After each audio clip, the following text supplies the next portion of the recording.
আসসালামু আলাইকুম। কেমন আছেন সবাই? আশা করি সবাই ভালো আছেন। আমি আপনাদের দয়ায় আল্লাহ পাকের রহমতে ভালো আছি।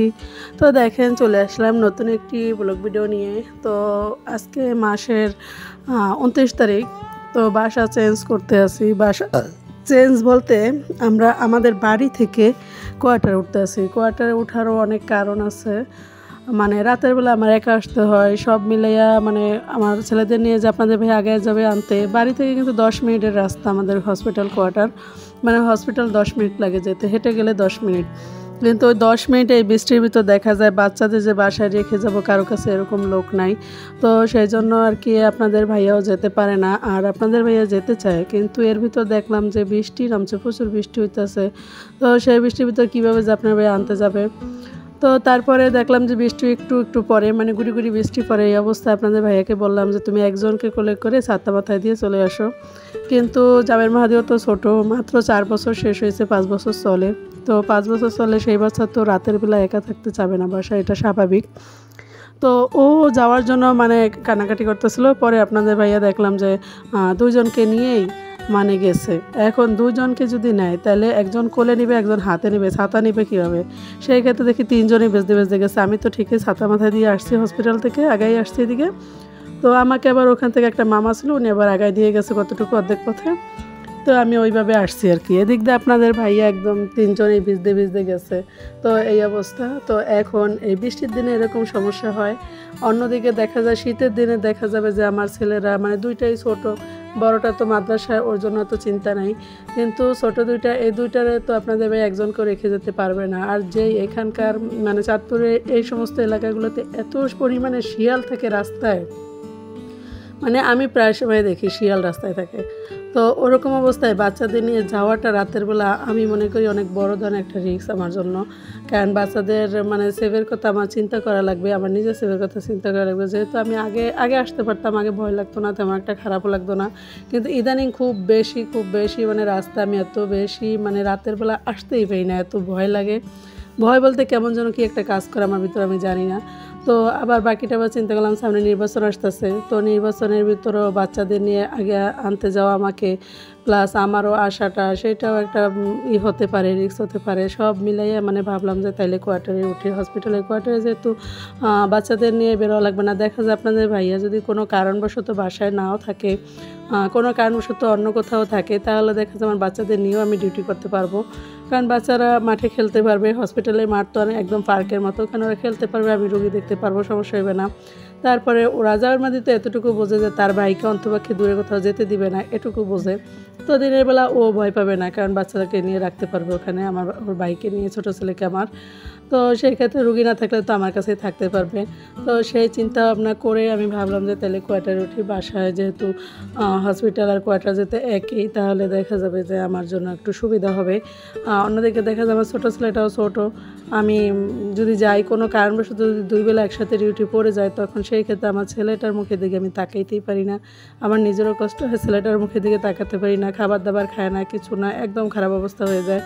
তো সব মিলে ভাবলাম যে বাড়িতেও তো সব কিছু মোটামুটি কেনাকাটাই কিনেই চলি, আমরা গ্যাসে রান্না করি। তো সব কিছুই কারেন্ট, মোটরে গোসল করি, পুকুরে গোসল করতে পারি না, গ্যাসে মোটরে গোসল করি, মোটরের পানি দিয়ে।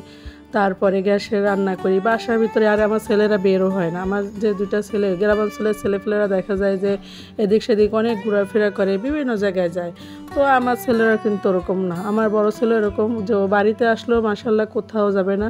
তবে আমাকে খুব বেশি বিরক্তি করে বাসায় বসে বসে শুধু, মানে যে বাচ্চারা দেখা যায় বাইরে বের হয় না, তারা কিন্তু ঘরে থাকে। ঘরে থাকলে কিন্তু সে কীভাবে মানে তার সময় কাটাবে। তো সেই ক্ষেত্রে বাবা মায়ের সাথে একটু করে।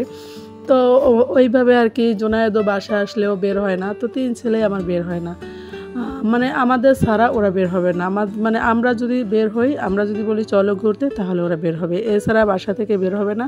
মানে শহরের বাসারা যেরকম থাকে, আমরা গ্রামে থাকি ঠিক আছে, গ্রামে কিন্তু আমাদের বাসাটা যেহেতু একদম পাকা করা বিল্ডিং, সব কিছু পুরা বিল্ডিং, যার কারণে টাইলস টুলস করা কোনো সমস্যা না। তো আমার বাসা মানে শহরের মতনই, ওরা একদম ঘরের ভিতরেই থাকে। যদি আমরা কোনো কাজে ব্যস্ত থাকি, দেখা যায় আমি হসপিটালে, আপনাদের ভাইয়া কাজে ব্যস্ত, সেই ক্ষেত্রে বাচ্চারা বারান্দায় দাঁড়ায় দাঁড়ায় মানে খেলতে থাকে, বারান্দায় বসে খেলে, ছাদও যায় না, একা একা ওরকম। আর বাইরে তো বেরই হবে না। তো তো সেই ক্ষেত্রে ভাবলাম যে তাহলে এখানে থাকা ওখানে থাকা আমাদের তেমন কোনো মানে পার্থক্য নেই, মানে তেমন কোনো পার্থক্য নেই। এটা নিজেদের বাসা আর ওটাও নিজেদেরই, কারণ ওটাও নিজেদেরই, সরকারি চাকরি করি সরকারের যেহেতু, তো ওটাও নিজেদেরই মনে করে থাকা লাগবে, এরকমই আর কি কথা।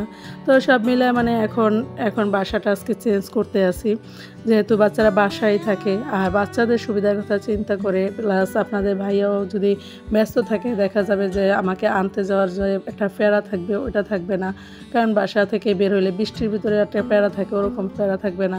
তো সব মিলে যদি আমার শ্বশুর শাশুড়ি বাড়িতে থাকতো তাহলে দেখা যেত যে আমাদের হয়তো বা কোয়ার্টার ওঠা লাগতো না কি জন্য, যে তারা যদি বাড়ি থাকতো তাদের কাছে আপনাদের ভাইয়া আমার বাচ্চাদের রেখে আপনাদের ভাইয়া আনতে যেত আমাকে, তখন আর লাগতো না, ওরকম সমস্যা হতো না, যেহেতু তারা বাড়িতে থাকে না, ঢাকায় থাকে।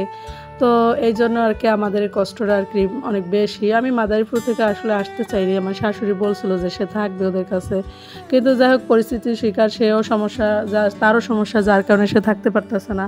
তো এই জন্য এখন করার কিছু নাই, সে ঢাকায় থাকতেছে। আমার শ্বশুর শাশুড়ি কিন্তু ঢাকায় থাকে। অনেকে মানে একটা ভিডিও দিছিলাম যে বাসা চেঞ্জ, নতুন বাসা, তখন অনেকে মানে এরকম করছিল যে তোমার শ্বশুর শাশুড়ি তো আলাদা বাড়িতে থাকে। আসলে আমার শ্বশুরি আলাদা বাড়িতে থাকে না, আমাদের এই একটাই বাড়ি, আর পুরান বাড়ি যেটা সেটাতে আমার চাচা শ্বশুর থাকে, আর এই বাড়িতে আমরা থাকি। আমার শ্বশুর শাশুড়ি যখন আসে তখন এই বাড়িতেই থাকে, তারা ঢাকায় থাকে। তো আমরা যখন ঢাকায় যাই শ্বশুর শাশুড়ির কাছেই থাকি, শ্বশুর শাশুড়ি যখন বাড়িতে আসে এখানেই থাকে।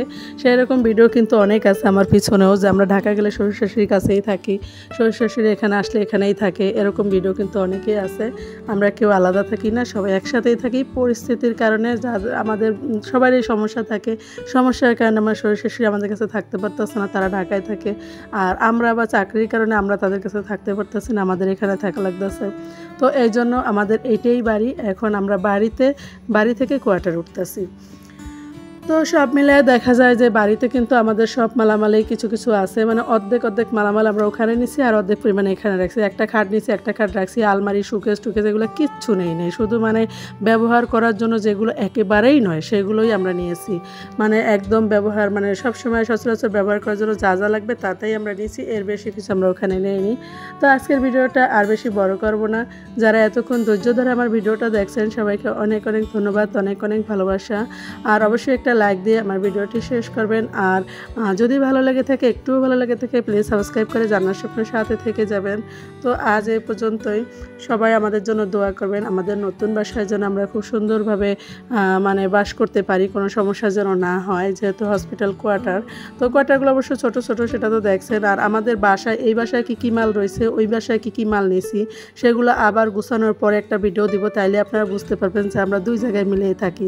তো আজ এই পর্যন্তই, ভালো থাকবেন সবাই, সুস্থ থাকবেন, আল্লাহ হাফেজ।